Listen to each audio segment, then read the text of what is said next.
Et coucou les vierges, j'espère que vous allez bien. Alors on se retrouve dans cette guidance pour la guidance du mois de mars 2021. On va commencer tout de suite avec l'ambiance de votre mois, l'énergie qui va un petit peu gouverner et influencer tout votre mois de mars. Allez les vierges, quelle va être l'ambiance de votre mois les vierges? Ok, 4 de coupe. 4 de coupe, la mort, la 9 de bâton, l'as de coupe en dos de deck ici, ok. 5 de bâton. Il y a quelque chose qui vous ennuie ici. Il y a clairement quelque chose qui vous ennuie, mais c'est comme si vous allez réussir à vous dépêtrer d'une situation peut-être conflictuelle, parce qu'on avait quand même la 5 de bâton ici. Mais c'est comme si vous alliez vous dépêtrer d'une situation ennuyeuse qui vous titille un peu, comme quelque chose qui vous écrase, qui vous oppresse, qui vous affaiblit. Voilà, c'est un peu ma sensation ici. Surtout que, oui, en plus, on a la 9 de bâton ici. On a mort 9 de bâton. Il y a quelque chose qui se termine, hein. Il y a quelque chose d'écrasant, d'étouffant comme ça qui se termine pour vous. Là, c'est plutôt un travail sur vous, sur vos désirs. Que désirez-vous dans la vie? Peut-être qu'on est ici sur des questions existentielles, hein, ou alors sur des questions que voulez-vous en amour, que voulez-vous dans votre situation, votre vie professionnelle, etc. De toute façon, on va aller voir les deux, hein. Enfin, en tout cas le relationnel et le professionnel. Mais clairement, avec cette 4 de coupe, j'ai cette sensation que l'ambiance de votre mois, ça va être cette volonté, cette aspiration de votre part de vouloir sortir d'un ennui, d'une routine, de quelque chose qui ne vous convient plus ou pas du tout émotionnellement. Quelque chose qui vous rend un petit peu votre quotidien fade. Voilà. C'est ça la 4 de coupe, hein.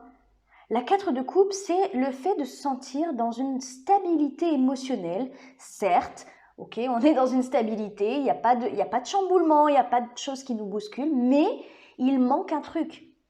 Il manque du piment, il manque quelque chose et on se retrouve dans cette forme d'ennui et de lassitude en fait.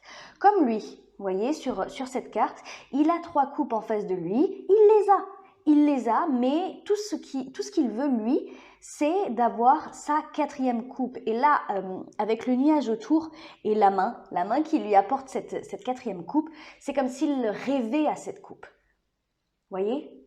Donc je pense que pour moi, ça va être soit un travail sur vous, soit des événements peut-être qui vont arriver pour mettre fin à tout ça. Parce que, je vous rappelle, on a la mort ici en dos de deck. Et la mort, qu'est-ce que c'est? C'est la fin. C'est la fin d'une grande période de votre vie. C'est la fin, c'est quelque chose qui prend fin, quelque chose d'important qui prend fin dans votre vie. Peut-être lié à un conflit, mais en tout cas quelque chose qui vous ennuie et qui vous pèse, hein. La 9 de bâton ici, c'est ça, hein. C'est épuisant, écrasant, vraiment j'ai vraiment Pourquoi en plus? Pour un nouveau départ, émotionnel. Je pense que vous êtes éprouvé émotionnellement depuis un petit moment en fait. Est-ce que vous l'avez remarqué? Est-ce que vous êtes dans le déni par rapport à ça? Puisqu'on me parle d'émotion véritablement ici. Ça peut être une relation, ça peut être relationnel, donc avec la famille, les amis, le conjoint, les enfants. Mais ça peut être aussi émotionnellement lié à un travail ou à des collègues de travail. Mais il y a quelque chose qui visiblement est compliqué. Une période qui semble prendre fin pendant le mois de mars. On va voir ça. Dans quel état d'esprit vous êtes, vous les vierges, pendant ce mois de mars? C'est une ambiance coup-ci, coup-ça, on va dire. Vous, votre état d'esprit, les vierges, pour ce mois de mars, quel est votre état d'esprit? L'as de bâton, bah oui. Alors vous, oui, vous voulez que ça bouge. Je pense qu'il est véritablement question de conflit, hein. On a cette 5 de bâton, c'est très tranchant, peut-être même très blessant, hein. Que ça sorte de votre bouche ou de la bouche de quelqu'un d'autre envers vous. Il y a des conflits argumentaires, des conflits verbaux là qui sont compliqués, j'ai l'impression. vous cherchez une solution, vous cherchez à vous dépêtrer de ça, c'est exactement ça. Hein. Vous vous renfermez sur vous-même, ou vous êtes peut-être renfermé sur vous-même par rapport à ces conflits, pour trouver la solution. C'est ça l'ermite. Hein. Pour trouver l'ermite, c'est cette carte-ci. Hein. Pour trouver la solution au fond de vous, pour pouvoir vous libérer de ces chaînes. Hein. On a le valet d'épée qui nous parle de justement cette quête de vérité, cette recherche de solution à une problématique. Donc, votre état d'esprit, c'est clairement cette libération, c'est un nouveau départ. Vous voulez plus de joie. En fait, cet ennui, comme je le disais à l'instant, ça vous pèse. Ça vous pèse véritablement. Vous avez envie de prendre un nouveau départ avec cet as de bâton. Vous voulez exalter de joie, une joie que vous n'avez peut-être pas ressentie depuis un moment, parce que je sens que c'est véritablement lourd à porter. C'est un conflit, peu importe avec qui, peu importe pourquoi, mais c'est un conflit qui est tellement lourd, qui est tellement violent, en fait, j'ai l'impression, au niveau des mots ou au niveau de ce que vous vivez. Hein, peut-être que ça appuie sur une grande blessure d'injustice pour vous. Et c'est ça qui peut être violent.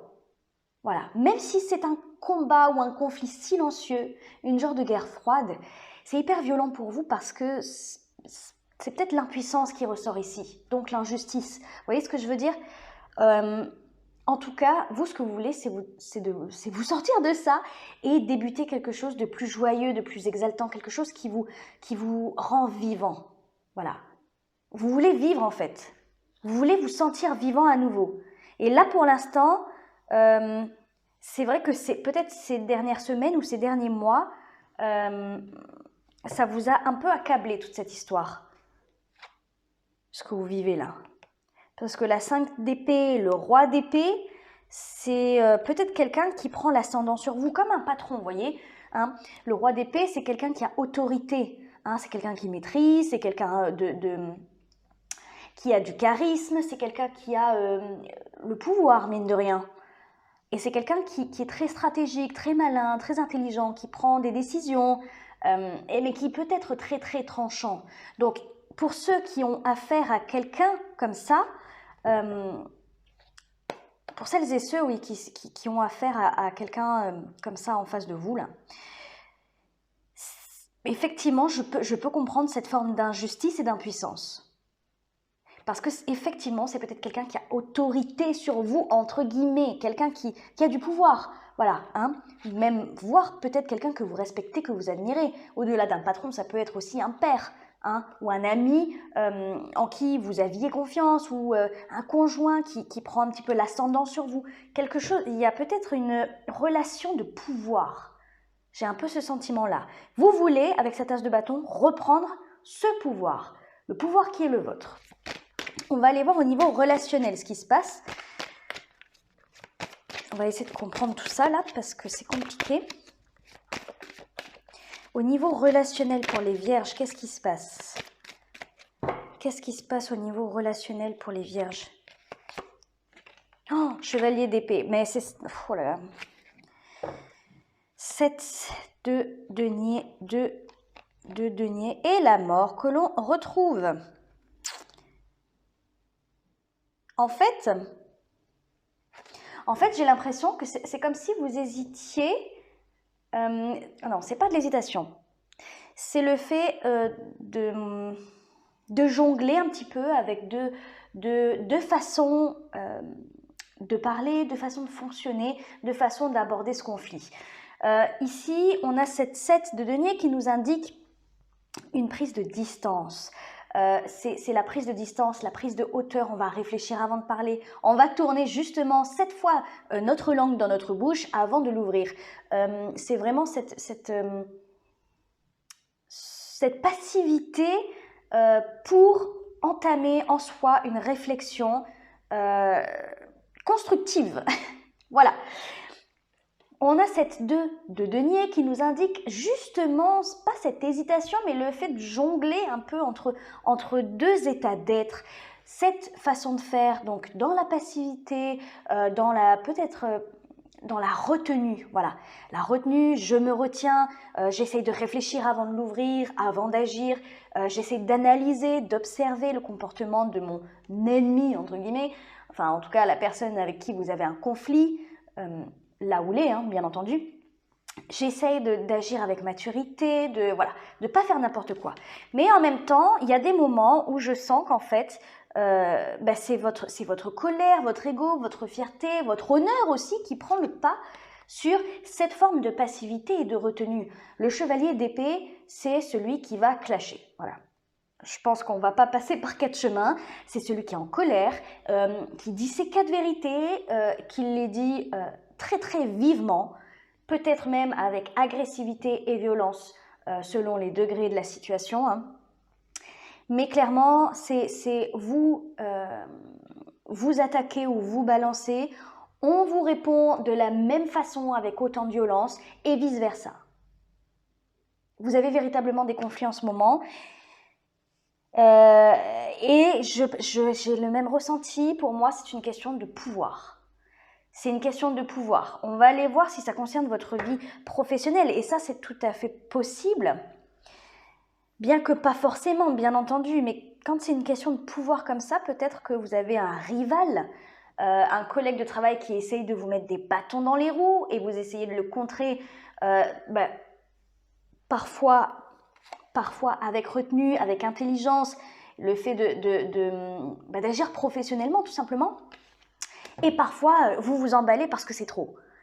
Vous voyez, ce genre de situation, c'est tout à fait possible qu'on puisse la retrouver dans votre vie professionnelle. Mais pas que, bien entendu, ça ne va pas concerner tout le monde, la vie professionnelle, hein. Ça peut être aussi un ami, je sais pas, je vais vous dire un exemple tout bête. Un ami à qui vous avez prêté de l'argent, eh bien cet ami, il vous l'a fait un petit peu en loose day ou un petit peu pas très avec pas trop d'intégrité, vous voyez ce que je veux dire, et vous essayez de trouver des solutions matures, essayez de pas, parce que vous n'avez pas envie de vous prendre la tête avec cet ami, mais il y a des fois où ça pète. Voilà. C'est un exemple, mais vous avez bien compris l'idée, quoi. Allez, votre vie professionnelle, les vierges.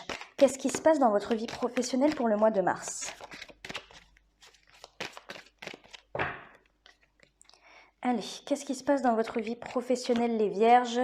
La 8 de coupe, vous partez pour un nouveau départ. Oui, alors il est tout à fait possible que ça soit dans votre vie professionnelle que tout cela se passe.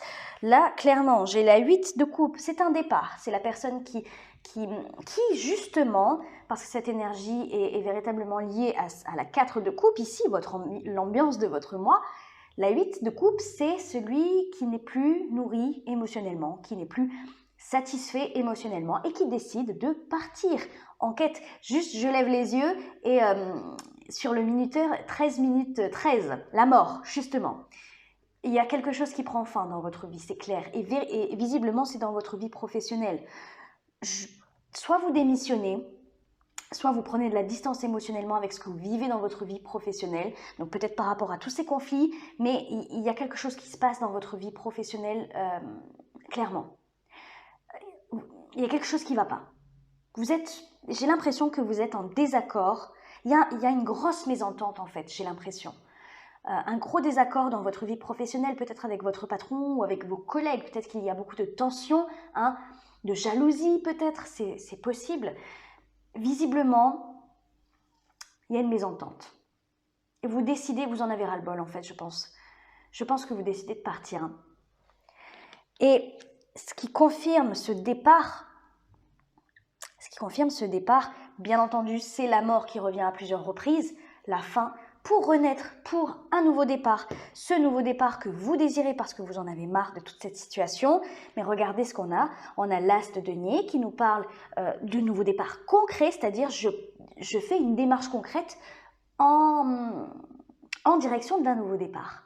Donc oui, il est tout à fait possible véritablement que vous signiez une rupture de contrat ou que vous démissionniez de toute façon. En tout cas, il y a une démarche concrète qui est faite en ce sens-là. Chevalier de denier, bon, c'est celui qui va aller de l'avant, bien entendu, concrètement. Valet de denier, nouveau départ, nouvelle démarche, c'est pareil. Valet de coupe, c'est un nouveau départ émotionnel. Donc, véritablement, il y a quelque chose là au niveau de vos émotions qui ne va pas vis-à-vis de votre vie professionnelle.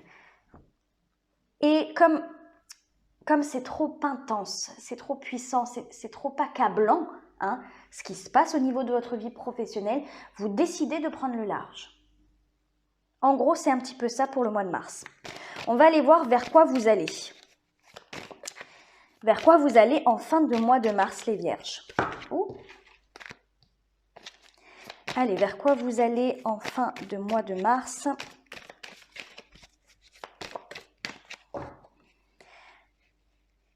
Allez, à la fin du mois de mars, les vierges. 4 de denier, ok. 4 de denier, 7 de coupe, les amoureux, la force. En fait, c'est peut-être, cette 4 de denier fait écho au diable qu'on avait tout à l'heure en dos de deck, hein, qui était un petit peu en dessous, mais qui était quand même présent. Le diable, c'est le fait d'être enchaîné, c'est le fait d'être attaché. Donc, il y a peut-être une notion de contrat ici qui vous bloque, qui vous enchaîne effectivement. Ça, c'est tout à fait possible. En fait, la 4 de denier, je vous explique, c'est l'énergie de celui qui reste dans sa zone de confort et qui s'accroche à ce qui est connu. Il va s'accrocher donc aux 4 petits deniers qu'il a amassés dans sa vie. Il va rester là avec ces 4 deniers en ne voulant jamais s'élever, évoluer et c'est quelqu'un qui n'est pas du tout ambitieux. Vous voyez ce que je veux dire? Il a acquis ses 4 deniers, il est content, il se complaît là-dedans, il ne veut pas il ne veut surtout pas les perdre. Donc, il ne va prendre aucun risque dans sa vie qui mettrait en danger ou qui pourrait lui faire perdre ses 4 deniers. Donc, il va rester dans sa zone de confort, il va rester dans ce qu'il connaît. C'est ça l'énergie de la 4 de denier. Il est tout à fait possible, il y a 2 choses ici. Il y a 2 choses. Parce que là, on voit véritablement que vous partez pour un nouveau départ. Est-ce que, en fin de mois, vous vous ravisez parce que vous vous ravisez. Non, c'est pas que vous vous ravisez. Je le ressens pas comme ça. Je le ressens comme le fait que vous vous sentez peut-être attaché. Il y a quelque chose qui vous attache encore, peut-être, à votre vie professionnelle, à ce que vous voulez quitter, parce qu'il y a un contrat et parce qu'il y a des désaccords, des mésententes sur la rupture du contrat en question. Peut-être que vous ne voulez pas démissionner et peut-être que votre entreprise ne veut pas avoir de rupture conventionnelle avec vous. Vous voyez ce genre de cas de figure, c'est tout à fait possible. Que vous vous retrouviez en tout cas en fin de mois dans ce genre de typologie parce que il y a une question juridique qui bloque un petit peu le schmilblick. Bon, il y a ça, mais il y a aussi le fait, et je pense que ça sera plus là-dedans. Qu'est-ce qu'on a en dos de deck ici? Oui, voilà. Oui, je pense que c'est plus là-dedans. Parce qu'on a cette 7 de coupe, on a les amoureux, la 10 de bâton, la force, la roue de fortune. Il y a quelque chose, oui, effectivement, il y a quelque chose comme un contrat. Il y a du financier en jeu, en fait. Il y a de l'argent en jeu où il y a quelque chose au niveau d'un contrat qui est très important et qu'il va falloir effectivement réfléchir, analyser, observer, se renseigner notamment sur ce qui est possible de faire pour garder vos intérêts. Je pense que c'est surtout ça. Là, c'est pas le fait de ne pas vouloir sortir de votre zone de confort, d'être paralysé par la peur de perdre. C'est surtout le fait de se dire je n'ai pas envie non plus, parce qu'avec tout ce qui s'est passé ici, j'ai lutté, je suis restée pendant si longtemps, j'ai subi aussi, voilà, j'ai subi des injustices, ou j'ai subi des critiques, ou des attaques infondées, des choses comme ça, vous voyez.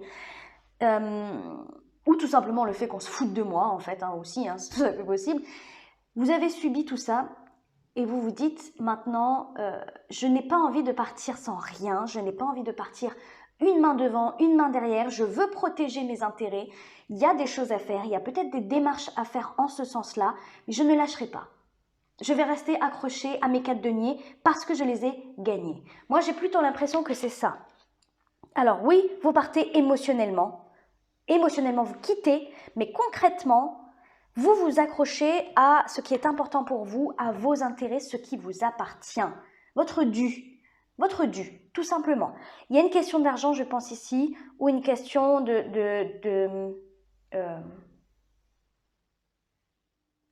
d'accord, de signature, de bien, peut-être, de bien aussi. Cette 7 de coupe ici, elle nous indique justement ce flou dans lequel vous vous trouvez parce que justement, vous ne savez pas vraiment comment cette histoire va se terminer. Mais en tout cas, vous vous accrochez à ce qui vous appartient et ce qui vous revient pour vous, selon vous, de droit. Et avec les amoureux, effectivement, il y a une hésitation à tout lâcher. Il y a quand même une hésitation, vous hésitez quand même à tout lâcher. La 10 de bâton, c'est compliqué, c'est trop lourd, c'est trop lourd à porter. Qu'est-ce qu'on a derrière? On a la force. Non, je tiens, je suis déterminée.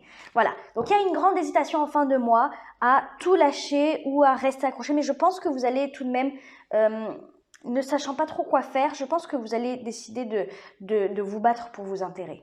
J'ai un peu ce sentiment-là. Bon, voilà. Bah, écoutez, moi, je m'arrête là. Pour ceux qui sont intéressés par une guidance personnalisée avec moi, n'hésitez pas à m'envoyer un petit mail. Mon adresse mail est en description en dessous de la vidéo. N'hésitez pas si vous avez des questions sur les différentes guidances que je propose, sur les tarifs, etc. Je vous répondrai avec grand plaisir, bien entendu. Voilà, n'hésitez pas à liker, à commenter, à vous abonner comme d'habitude. Je vous fais plein de gros bisous et je vous dis à la prochaine. Ciao, ciao.